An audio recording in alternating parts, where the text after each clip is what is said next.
عن أبي هريرة رضي الله عنه أن رسول الله صلى الله عليه وسلم قال: يقول تعالى: أنا عند ظن عبدي بي. الحديث متفق عليه. Абу Хурайра радиаллаху анхудан келет, Аллахтың елшісі пайғамбару саллаллаху алейхи уассалам Аллах Таала айтты дейді. Құдси хадис. Ана инда занни абди би. Аллах Таала айтып атат, мен пендем мен жөнүндө кандай ойдо болгон болсо, кандай күмөндөнгөн болсо, дал ошондоймун дейт. Пенде мусулман адам Алла субханаху ва таала жөнүндө кандай ойдо болгон болсо, кандай күмөндө болгон болсо, Аллах Таала эмне деп атат? Мен да ага ошол оюндагыдай мамиле жасайм деп атат, башкача айтканда. Башка бир хадистерде ушул хадиске дагы кошумча бир сөздөр келет, риваяттар келет. Алла субханаху ва таала ошол хадистерде пенде мен жөнүндө кандай ойлонгон болсо, дал ошондоймун дейт. Демек, мен жөнүндө каалагандай күмөндө болсун, каалагандай ойдо болсун дейт. Андыктан, урматтуу мусулман бир туугандар, биз Алла субханаху ва таала жөнүндө ар дайым жакшы күмөндө, туура ойдо болушубуз керек. Ал-Куртуби рахимахулла, алымдардын бири, Ал-Имамул Куртуби деген алым, азыркы Алла субханаху ва тааланын пенде мен жөнүндө кандай ойлогон болсо, дал ошондоймун, мен ага дал ошондой мамиле жасайм деген сөзүн түшүндүрүп айтат. Кандайча биз Алла субханаху ва таалага туура күмөндө, туура ойдо болушубуз керек.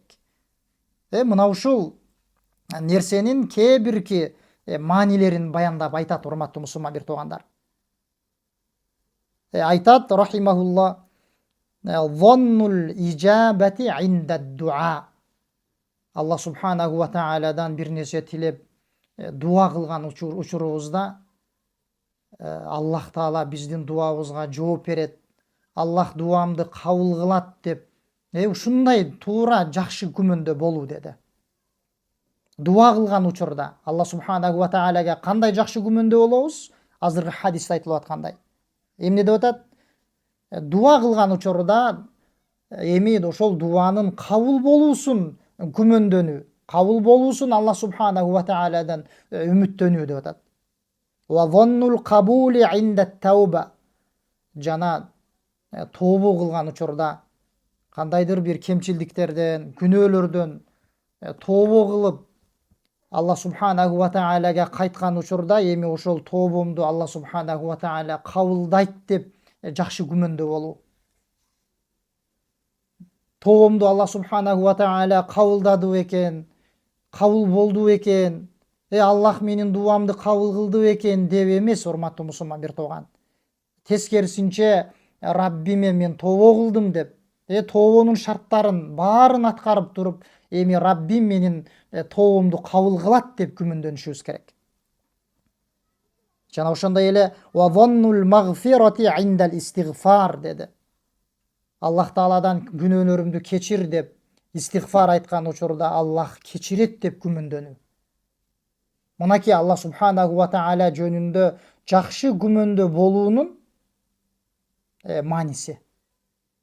Эгерде кандайдыр бир күнөөлөрдү жасап алып, Алла субханаху ва тааладан кечирим сурап истигфар айтып турган болсок, эми Алла субханаху ва таала менин истигфарымды кабылдайт, күнөөлөрүмдү кечирет деп Аллах Таалага жакшы күмөндө болушубуз керек. Дагы башка бир хадисте пайгамбар саллаллаху алейхи ва саллям айткан: эгерде Аллахка дуа кылсаңар, чын жүрөктөн, чыныгы ишеним менен дуа кылгыла депчи. Себеби Алла субханаху ва таала бейкапар, көңүл кош болуп жасалган, ошол көңүл коштук менен жасалган дуаларды кабылдабайт деген. Ошондуктан биз истигфар айткан мезгилде дагы Алла субханаху ва таала менин күнөөлөрүмдү кечирет деп жакшы күмөндө болушубуз керек.